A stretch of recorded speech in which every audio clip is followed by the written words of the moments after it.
조갑제 TV 시청자 여러분 안녕하십니까? 2023년 2월 11일 오후 4시입니다.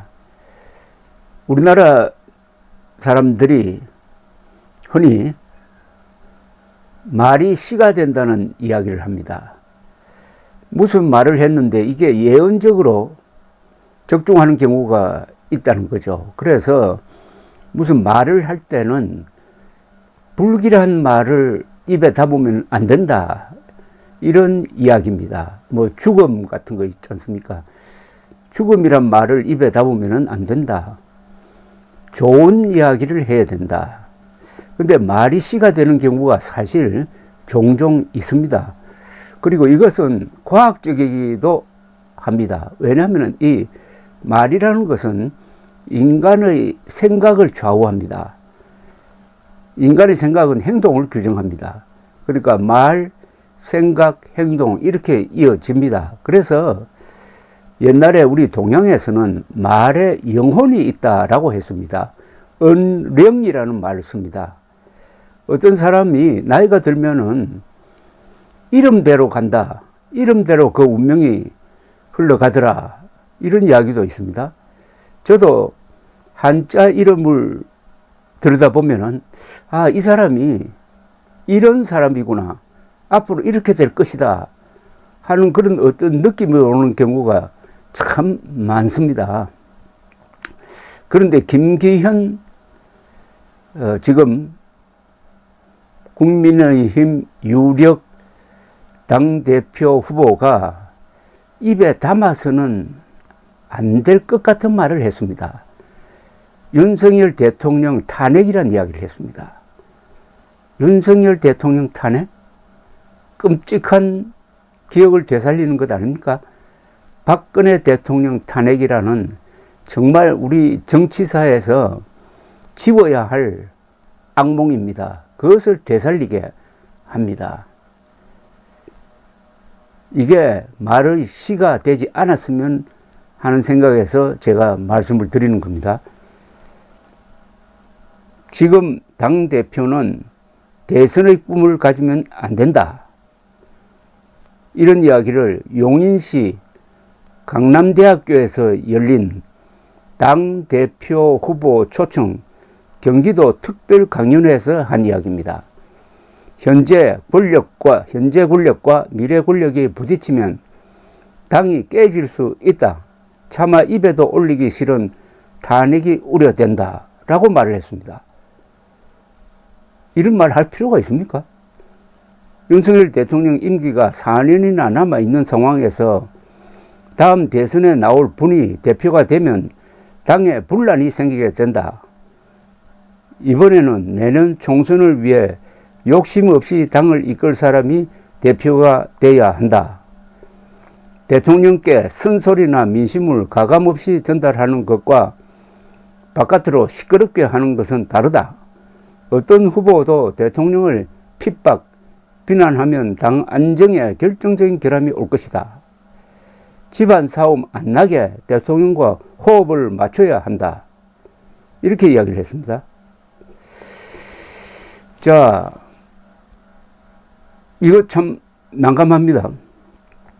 지금 윤석열 대통령이 탄핵될 수 있는 시나리오를 굳이 이런 식으로 이야기할 필요가 있느냐 이겁니다. 그러니까 자신이 아니고 다른 사람이, 특히 안철수 씨가 당대표가 되면은 당이 갈라져 가지고 박근혜 당시 대통령을 탄핵시키는 것과 같은 일이 일어날 수가 있다.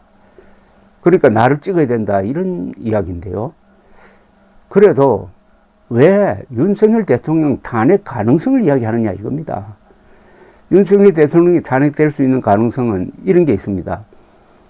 이번 전당대회와 연결시켜서 말씀드린다면, 이번 전당대회가 분열의 전당대회가 되면은 누가 당대표가 되든지 내년 총선이 어려워집니다. 그리고 내년 총선에서 과반수 의석을 차지 못하고 그 상태에서 분열이 되어버리면은 그때는 야당과 손잡고 대통령을 탄핵시킬 수 있는 3분의 2 의결 정족수를 확보할 가능성이 있습니다. 이게 딱 2016년에 새누리당 분열 때 일어났던 일입니다. 그런데 이걸 막으려면은 이번 전당대회가 공정하게 치러져야 됩니다. 그런데 김기현, 윤석열 두 사람이 지금 당을 분열시키고 있습니다. 지금 당 분열 사태의 가장 큰 책임은 안철수가 아니고 윤석열, 김기현 두 사람 아닙니까? 여기에 장재원 이 세 사람 아닙니까? 아니, 안철수 의원은 자신이 윤석열 노선에 충실한 사람이다라는 것을 강조하면서 다닌 걸 가지고 윤석열 대통령이 화를 내면서 국정 운영의 회방꾼이고 적이다 라고 이야기를 하고 이렇게 이야기했다는 것을 그 밑에 부활을 시켜가지고 세상에 널리 알리도록 함으로써 내가 확실히 김기현을 민다 이렇게 된 것 아닙니까? 그러니까 지금 전당대회가 분열의 전당대회가 아니라 분당대회로 치닫고 있는 것 아닙니까? 그래 놓고 이 책임을 안철수 의원에게 몽땅 씌워버리면은 이게 또 분열을 가속화시키는 것 아니겠습니까? 또 이게 처음이 아니잖아요. 김기현 의원의 전 후원회장이라는 사람은 윤석열 대통령 멘토를 자처하는데 만약 이번에 김기현 씨가 당대표가 되지 못하면은 윤석열 대통령은 탈당해가지고 신당 만들 것이다. 탈당해가 신당 만드는 이게 어떻게 보면은 탄핵으로 가는 길이 될지 모릅니다.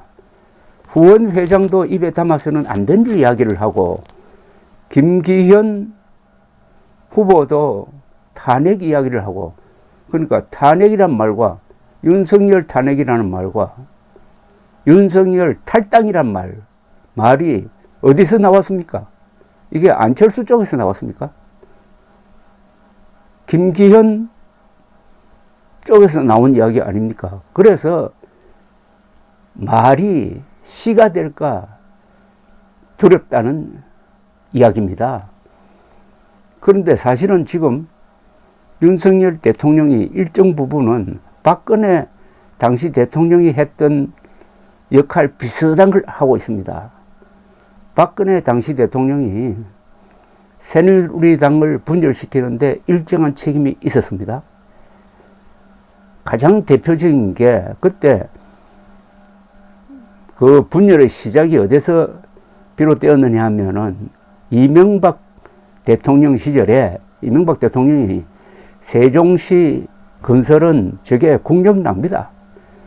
세종시로 정부 부처가 가면은 국가가 비효율적으로 운영이 된다. 차라리 세종시를 교육, 과학 중심 도시로 발전시켜야 되겠다 하는 수정안을 냈습니다.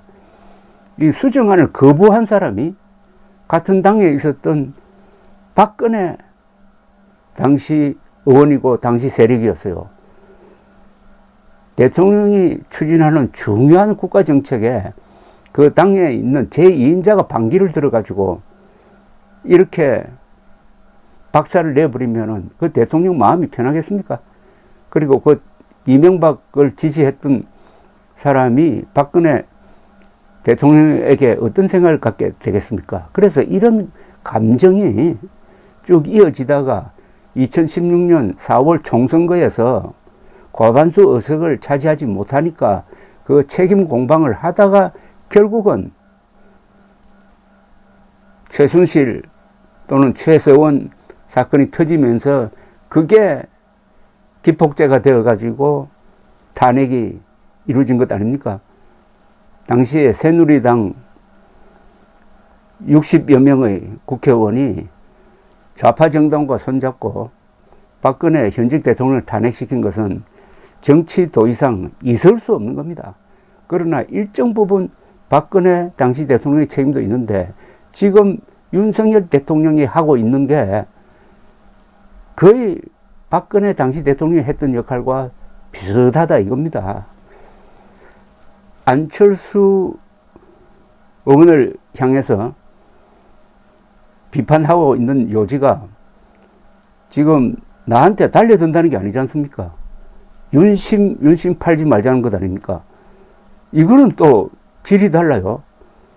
차라리 대통령에 도전하니까 국정 운영의 적이라고 하면은 이건 맞습니다. 그러나 윤석열 대통령을 잘 모시겠다고 하는 걸 가지고 그걸 꼬투리로 삼아서 국정 운영의 적이라고 해버리면은 이건 정말 감당이 불감당입니다.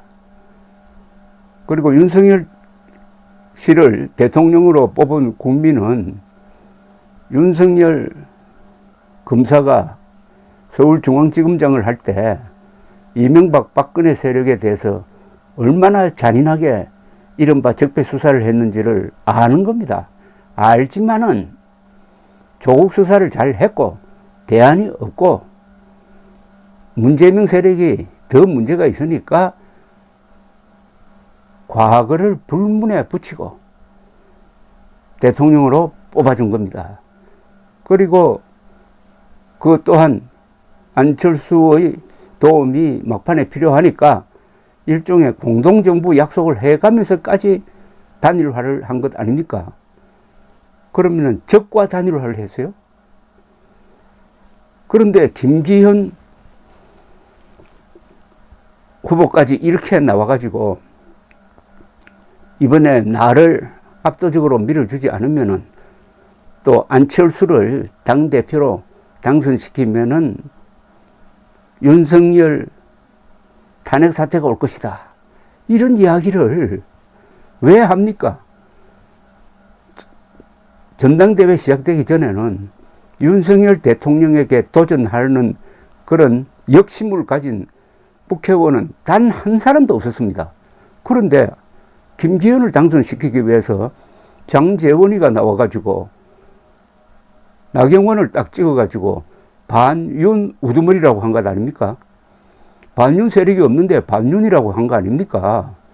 그래가지고 출마를 저지시켜 놓고 이제는 또 지지율에서 한때 요사는 좀 달라졌지만 안철수한테 밀리니까 또 나경원을 스토킹하듯이 찾아가가지고 반윤 우두머리한테 손을 내밀었던 사람이 김기현 후보 아닙니까? 왜 정치를 이렇게 합니까? 이렇게 해서 진짜 정말 지금 전당대회를 통해서 국민의힘이 분열될지 모르겠다는 생각이 듭니다. 그러나 여기에 하나 희망이 보입니다. 그 희망이 뭐냐면은 컷오프 제도를 도입을 해가지고 여론조사를 해서 최고위원 후보와 당대표 후보를 뽑는 과정에서 이준석 전 대표가 미는 4사람이 컷오프를 통과해서 본선에 진출했습니다. 천하람 당대표 후보고 또 나머지 3사람은 최고위원 후보입니다. 이준석계입니다. 이준석계가 약진을 했습니다. 반면에 윤석열 대통령 측근은 몇 사람 떨어졌어요. 이걸 보면은 당원들 사이에서 이번 전당대회를 잘 치러야 되겠다. 민주적으로 치러야 되겠다. 무조건 윤석열 보고 찍어서는 안 되겠다 하는 움직임이 있는 것으로 보입니다. 이게 당을 살리는 길입니다.